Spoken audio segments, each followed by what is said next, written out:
Hello there. I'm Scotty. You're not. I'm gonna be jumping back and forth between Arnold and Stallone. So I did Eraser yesterday, and then I did after that Lock Up, and now I'm back on Schwarzenegger with End of Days. And I realized I kind of figured it was this. When we get to the end of the movie, I'm like, I remember this. I remember this. I saw the ending to this movie before something was on the Sci-Fi Channel. It was airing probably SmackDown, WWE Friday Night SmackDown back in the day when it was on Sci-Fi, or some ECW, NXT's. I don't know, something back in the 2000s. This was on the Sci-Fi Channel, I think, and I remember turning to this and seeing the end of it, and being like, "Why did Arnold just jump on a sword for no reason?" Spoiler alert. I'm like, why?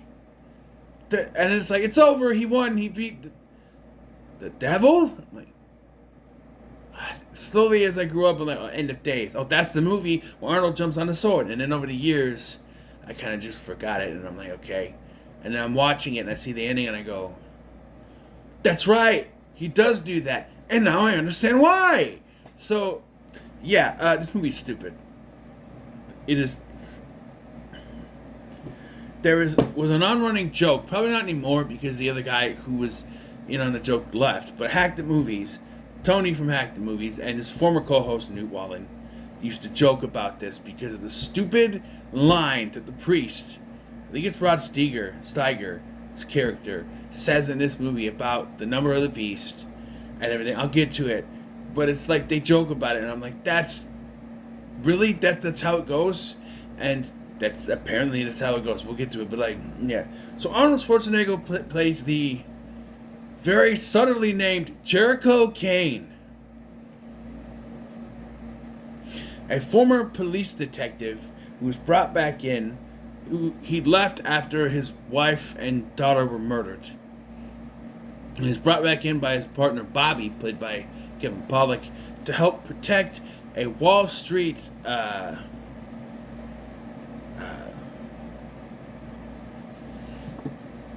an investment banker.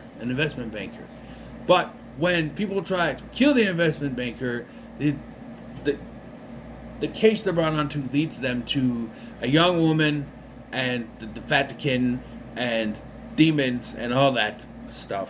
And that's the plot crunch for you there. This movie's stupid. It really is. We started in 1979, 20 years earlier, where a woman is giving birth. There's something else before it, but there's some kind of a prophecy that something's going to happen. The mother of the Antichrist is going to give birth, and she does, and these people take the baby and they feed it the blood of a snake for some reason, and then that's the one. Right? They knew it's never explained how they knew, they just knew that she was the one. Fast forward 20 years later to 1999 in December. This is a New Year's movie, and I had it around New Year's. I wanted to cover it, but I just didn't. And I thought about waiting till New Year's of this year, and it's just like, nah, not do it now. Because since I'm doing Arnold and Stallone movies, might as well go ahead. Yeah. But before I get into this, I want to tell you about the production, actually, before I get into it. I was getting into it already. So, this was directed by Peter Hyams, but not at first. It wasn't supposed to. Sam Raimi and Guillermo del Toro were offered the job. Sam Raimi turned it down to do that baseball movie with Kevin Costner. No, not that one. No, not that one. Guess that one. That's a baseball movie. That's not really a baseball movie. It's about love. But he plays baseball, so whatever. Marcus Nispel, who did Texas Chainsaw remake and the Friday the 13th remake, was supposed to direct the film. He left. Apparently his ridiculous list of demands were leaked, and he's like, you know what, I'm out. It was given to Peter Hyams, director of The Relic,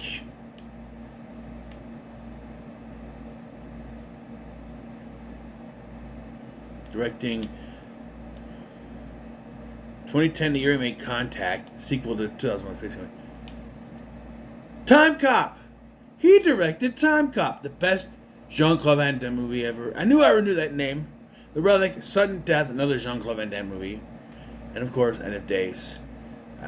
Time Cop is awesome. You know, now that I say that, yeah, the action stuff in this and the CGI stuff kind of reminds me of Time Cop a little bit. Just some of the stuff there's a particular plot twist which is copied directly from Time Cop. Now that I think of it, we'll get to it, but yeah. Back down to the production, actually. Not done. So, the role of Jericho Kane was originally intended for Tom Cruise. He was written for him, but he says, nah, I'm going to do Magnolia. Probably a better choice. And Arnold Schwarzenegger was pushed by James Cameron. He's like, hey, Arnold, I can help you with that. Liv Tyler was originally going to play the role of Christine, the mother of the Antichrist, as I mentioned, but she declined over contractual issues. Kate Winslet was then set to play the role, and she dropped out, so Robin Tunney was brought in. I assume that the problem was not contractual stuff, but that there needs to be a 5-second scene of tits in the film. And they were like, Liv Tyler's like, no. And Kate Winslet is like, I already showed mine in Titanic. You want to see him? Go watch that. And Robin Tunney was like, okay, 5 seconds, who cares? Because there's a scene where she just walks in, takes her shirt off, goes, and then the very next scene, she's got the robe on. It's like, what was the point of that? I don't know. But, yeah. So this is what Hyams said, okay? Jim Cameron was the kind of godfather of me doing that film because of his relationship with Schwarzenegger. He told me I was doing it. End of Days was going to be Marcus Nispel, but it wasn't working out. They had Arnold and a start date. And Jim came to me and told me I had to do it. This was the first picture Arnold had made for a couple of years. I think he had a heart thing. So, I'm saying what he said. So, this was Arnold's comeback. Okay, then. And he wanted to try to make something good and take some chances. I applauded that, and we had a very, very good actors around him, like Gabriel Byrne and Kevin Pollak, who, to their credit, are both good in this movie. Arnold's not bad either, but they're pretty good. And Rod Steiger. It was a very enjoyable experience. Halfway through shooting, I told Arnold I thought he should, in the movie. Of course, Universal blanched the idea. So, well, we already know he jumped on the sword. Die in the movie. Of course, Universal blanched at the idea, so I shot the ending both ways. Everyone agreed the dying ending was the better one. Everybody but me! We'll get to it. Over 60 visual effects shots were created by Rhythm and Hughes. They needed to do better. In 2016, we didn't need that stuff. The film was heavily promoted by WWE and WWF, with Schwarzenegger appearing live on November 11th, 1999, episode of SmackDown, where he was presented with an honorary championship belt. The main cast took part in several tape interviews, all aired on the WWF program leading up to the film's release. The WWF were also given exclusive access on the red carpet to the film's premiere, interviews from which were also shown on the program. Yes, and I didn't watch it back then, but I remember I've seen the clips. So anyway, flash forward, I give you a little opening there, and I talked about that. So flash forward to December 28, 1999, and Satan arrives on Earth and possesses the investment banker. They're hired to protect this investment banker, and I don't think they ever say his name. And throughout this whole thing, I don't think they ever say it. He's just an investment banker guy. I don't think he has ever name. He's credited in the credits as Satan. So, that's it. Jericho is in his... Break the wall down. Jericho is in his apartment with the shades down, and he's ready to commit schmooshmide. When Bobby comes in, that's Ken Paul's character, is like, hey, no, don't do that. I got a job for you. We're going to do private security. And, his name is Bobby Chicago. That is not a name. Whatever.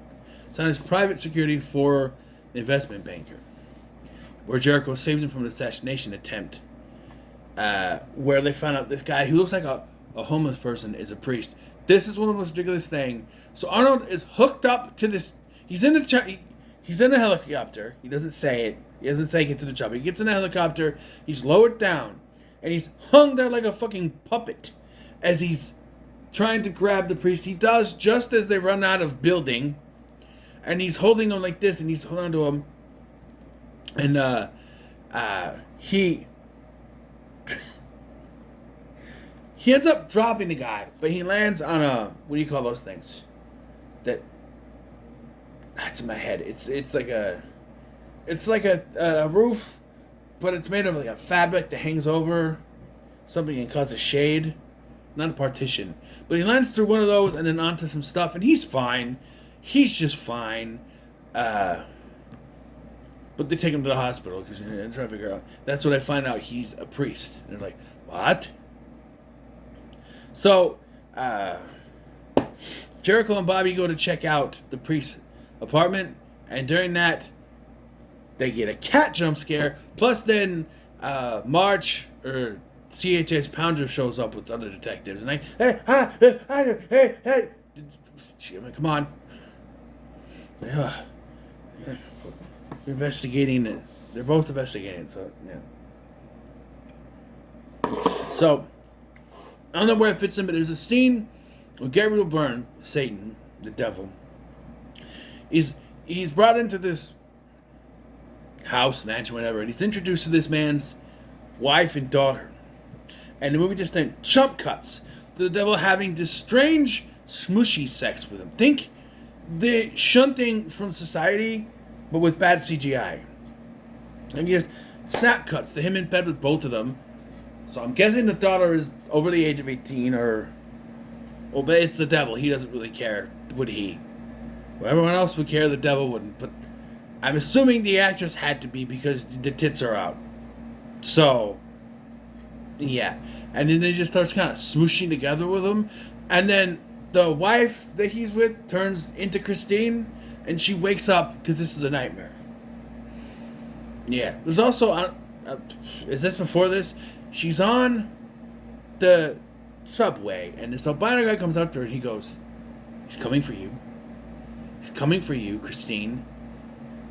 How do you know my name? He's coming. He's gonna fuck you. It's like, subtlety is not, and just to prove my point that subtlety is not the thing here, she grabs him, and he's like, yeah, and then just falls to pieces. And then, oh no, she's just saying it all. I don't know which order that's in because it's hard to remember that, but yeah. She also says later when she explains the stuff that she's been having these dreams of the guy having sex with her since she was a child. Yikes. That's how I understood it. She's like, I've been having these dreams all my life. Jeez. Imagine that. That's gotta suck. Yeah. So, the devil shows up and he crucifies the priest. And Jericho and arrives to investigate, and he's all, and some stupid ass cop is like, maybe he did it to himself. How did he put in the last spike? Yeah? My question would not be that, would be, how did he do the first spike? How did you get, it's on the roof. It's on the ceiling. Right?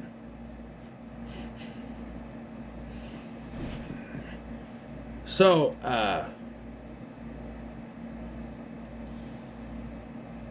this is where we get the tit shot. She's doing her exercises. Butler says, it's time for your bath, madam. So she comes in, she takes her shirt off, we see the tits, she puts the thing on, she goes in and she's like, oh no, somebody spilled the cherry Kool-Aid. Oh no, my butler's dead. And she didn't say cherry Kool-Aid, that was me. And then this person tries to kill her. It turns out these are also those working for the Vatican. They're holy people. And they're trying to kill her because she's supposed to be the mother of the Antichrist. And I question why they don't try to find the devil.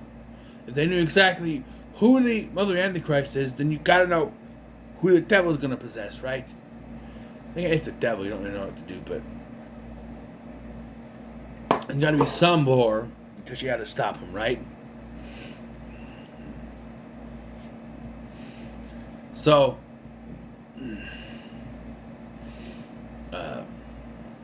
he and Bobby show up, they shoot some people, They save her with the good guys.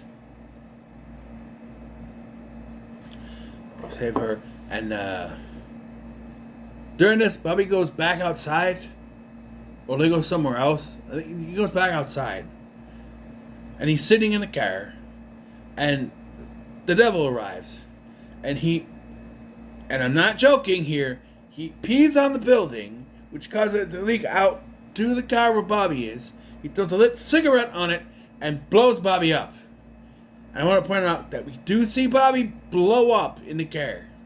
And also some of the building gets lit on fire too because he peed on that.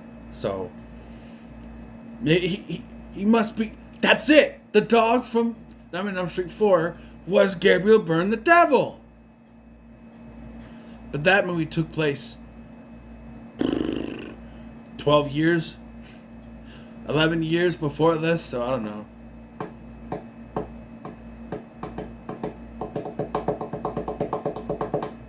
Yeah, so Bobby's dead.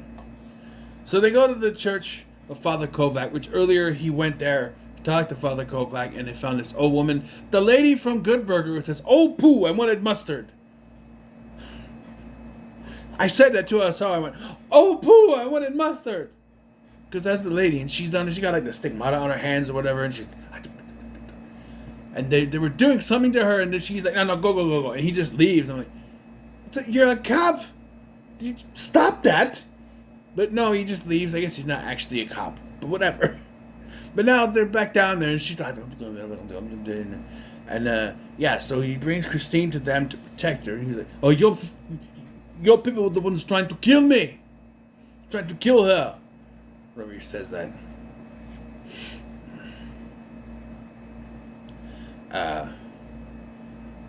So he goes... So he leaves Christine. Christine decides to stay there. She goes back to his apartment. And there, he is approached by the devil, who says, "Hey, I can bring your wife and child back. Right? What happened? You prayed to God. He didn't help you. You did all that. You spoke out. Even though they threatened you, you still spoke out. You still went to court and testified. And what happened? He still took them away from you. If you say there is a God, why would he do that? What? Why do I sound like Sebastian Maniscalco? So your wife and kids went out there. They were shot. And you say that God wouldn't let that happen. Yet they're gone. So I gotta ask, why would he do that? I don't know. Well, you think God would? I don't know. That's what I turned into. I don't know. He offers to bring them back. But then Arnold gets mad and he yells at it, and we get... Okay. So I have seen... There was once on YouTube, I don't know if it still is, a montage of all the Arnold one-liners. And there was one that always stuck out to me because it never made any sense. But it's in this movie, and he says to the devil, he says, "You're a fucking choir boy compared to me! A choir boy!" And it never made sense to me. And now watching this movie, still makes no fucking sense. What the hell does that mean? I thought it would make sense once I saw the movie, but no. You're a fucking choir boy compared to me. A choir boy! Yeah.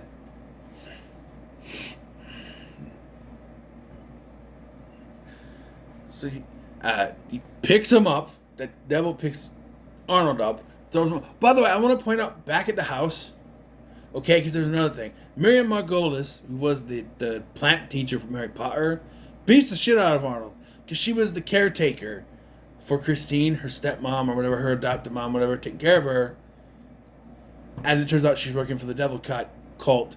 And then she kicks Arnold's ass, and Arnold fights back. Because, you do that. Maybe he doesn't want to fight a woman. Who knows? But anyway.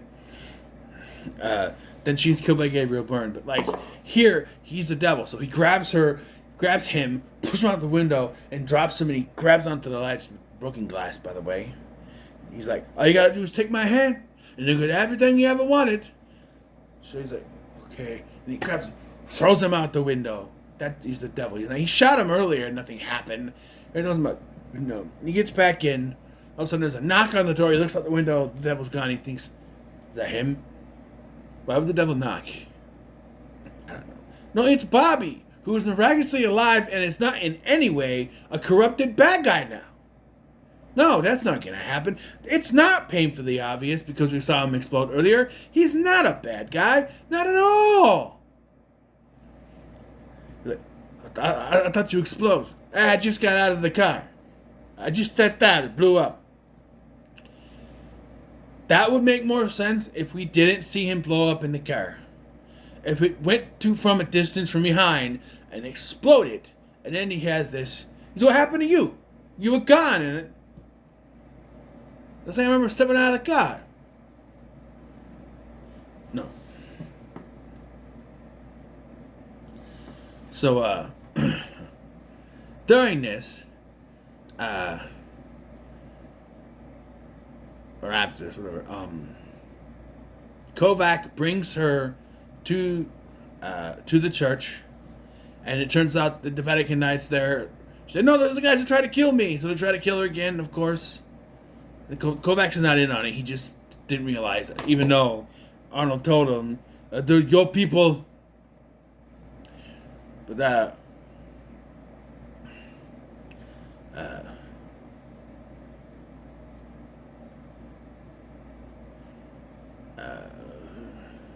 Jericho and Bobby show up and takes out the Vatican Knights, stops them from doing it. The devil shows up. He massacres the Knights, and the Jericho and Christine flee. However, Bobby turns on Jericho. Oh no! I totally didn't see that one coming, and kidnaps Christine, and leaves Jericho to be beaten by Satanists. And then the devil crucifies him because why kill him? Witness my ultimate triumph. It's the James Bond villain curse. Oh no, Mr. Bond, I could kill you, but I'd rather torture you, and as I continue my success. Even though Goldfinger literally says, "No, Mr. Bond, I expect you to die." Then kill him. Don't have this dinky laser just happens to go up and give him time to get out of it.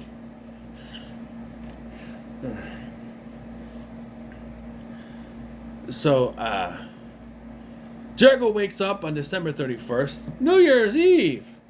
I guess Kovacs and his men rescued him. So they track the Satanists to a subterranean lair. They're gathered there to worship. So, I guess it's the devil, so he has no tact, no privacy. He's just gonna do her right there in front of his people. I guess. Like, so, he did. I have a question. Oh, I skipped the scene, by the way. I'll go back to it. But I had a question about this.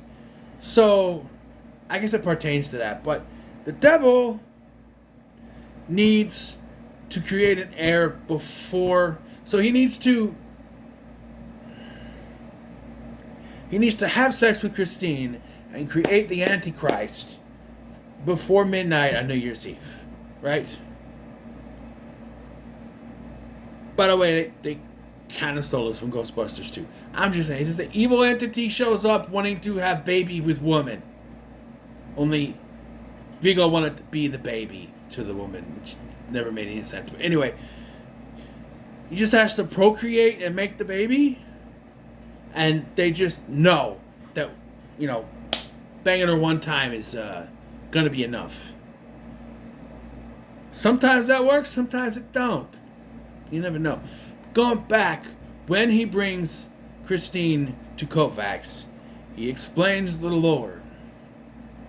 Ready for this? He goes, "Do you know the number of the beast?" They're like, "Yes, 666. He goes, which is absolutely true, by the way. But he goes, 666 is not the number of the beast. Bullshit. So I said, I'm like, oh no, this is the thing, isn't it? This is the thing. Often in dreams, numbers are upside down and backwards. So 666 would actually mean 999, as in 1999, the year of the Devil's Return. And that's the running gag they did on Hack the Movies.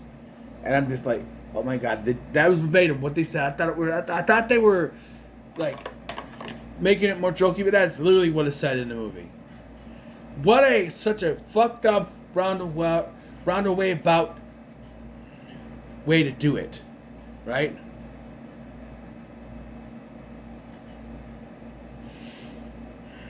Anyway, so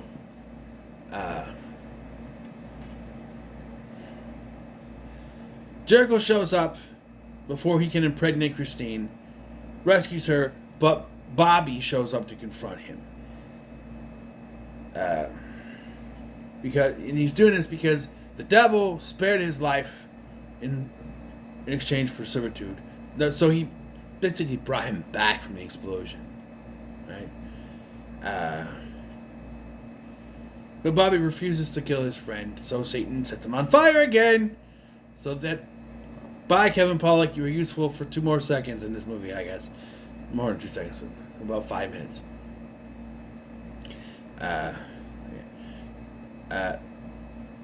Jericho and Christine, before they escape, Jericho destroys the devil's physical body with a grenade, which he threw him out a window earlier and that didn't do anything. She gotta completely immolate him, blow him up. So they barricade themselves inside a church. And if you're wondering how the devil can get into a church, they're safe now. Well, no, earlier he walks right into the church, and the excuse they give is, I can deal with the pain of being in a church. Then what's the point of having any pain when he walks into the church if he can just deal with it? It's a stupid roundabout way to, like the 666-999-1999 thing, to justify their story. It's ridiculous. So they barricade themselves inside the church with the hordes of Satanists trying to fend them off for the Christian iconography. It says, it's cool. In front of Jericho, discards his weapon, and he prays for God's help. But then it breaks in. He's a monstrous winged creature now. We see him in his winged form. And during this, he hits him, and I thought he knocked him on his ass, but he actually ends up possessing him because he goes to Christine, and she's like, I'm fine. And he's like, oh, there's something wrong. And then he tries to have his way with her, but she pleads not to, and then Jericho's able to regain control long enough to jump. So during this, the statue of Michael was knocked down, and the sword of Michael is sticking grip in the air. So, like I said, Arnold, Jericho, whatever, sees that and goes, okay, jumps right on it, gets impaled by it. Apparently, because it's the Archangel Michael, that's what's able. Because, like I said earlier, the devil was shot early and he was perfectly fine. So, I guess because it's the sword of Michael, the Michael sword, as supernatural people will say, it's able to kill him. So, yeah. Devil goes back into hell, and before Jericho dies, he sees his wife and daughter waiting for him in heaven. But you committed suicide, so you're going to hell. Well, that's how it works, right? Isn't that how it works in the Bible? Right? That's how it is? Right? I'm just saying, that's how it would work. But I guess since he did it in the name of the Lord to stop the Antichrist, I guess he gets a pass. Right? Right. Still gotta remember your name. Hold on.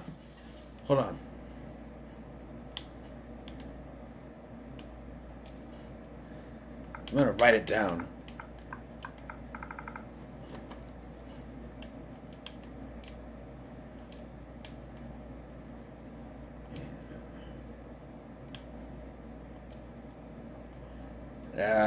Thanks, Brett.